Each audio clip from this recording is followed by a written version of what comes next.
What I'm so excited about today is not only who's in the room and who's a part of this, but also who will be in the room and who will be a part of this. The filmmakers have taken charge of their own destiny and created this statement. First, I just want to kiss this stocking. I think I must have died and gone to independent filmmaker heaven. For the first time, I'll be able to say there is something that you can read. We can actually really take a stronger stand and defend our rights as filmmakers. Who owns our history?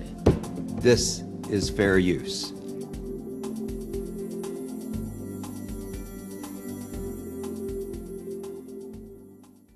Copyright is not an absolute right, but a conditional one.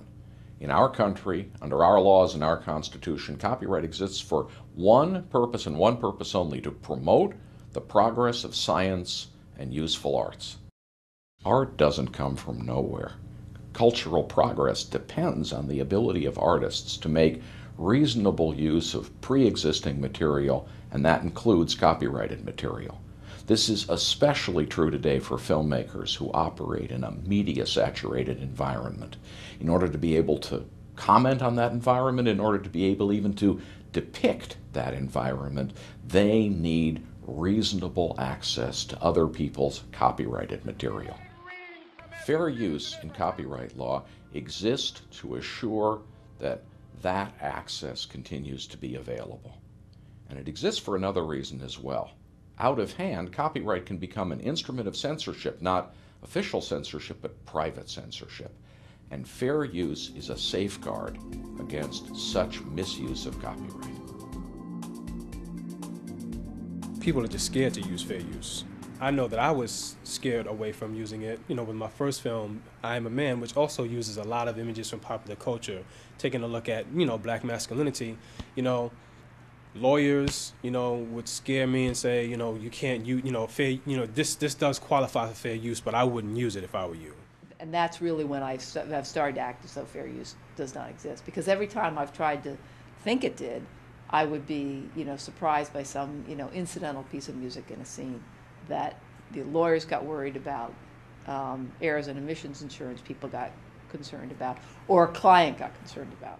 Intimidation in the clearance culture doesn't come in the form of a jackbooted thug knocking on your door. It comes in, it's a way of looking at the material. It's becomes a lens through which you look at all of the elements of your story.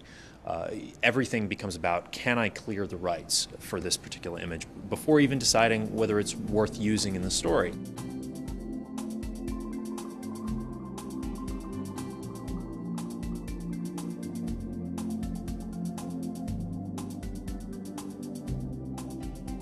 When documentary filmmakers just had to guess about what was appropriate application of fair use, they were putting themselves at risk.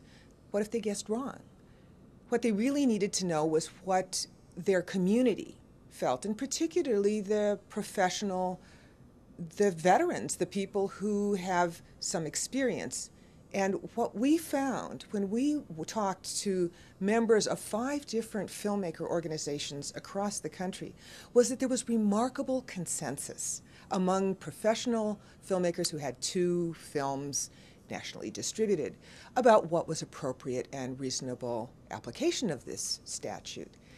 And the result is the Documentary Filmmakers' Statement of Best Practices in Fair Use.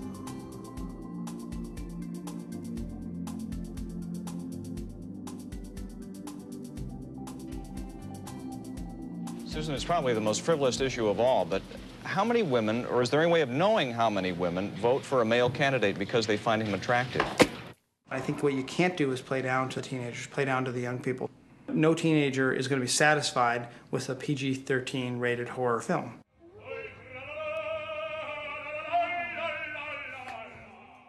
But it was Rove the Tactician who caught the eye of the CBS News White House correspondent, Dan Rather. Down in the basement of party headquarters is the Operation AIM. The Statement of Best Practices is going to be useful as guidance for filmmakers and for gatekeepers, broadcasters, distributors, and others. And if one of these controversies should ever find its way to court, it'll be useful there as well. When courts decide fair use issues, they reach out for information about what's considered to be reasonable practice in the field. And the Filmmaker Statement of Best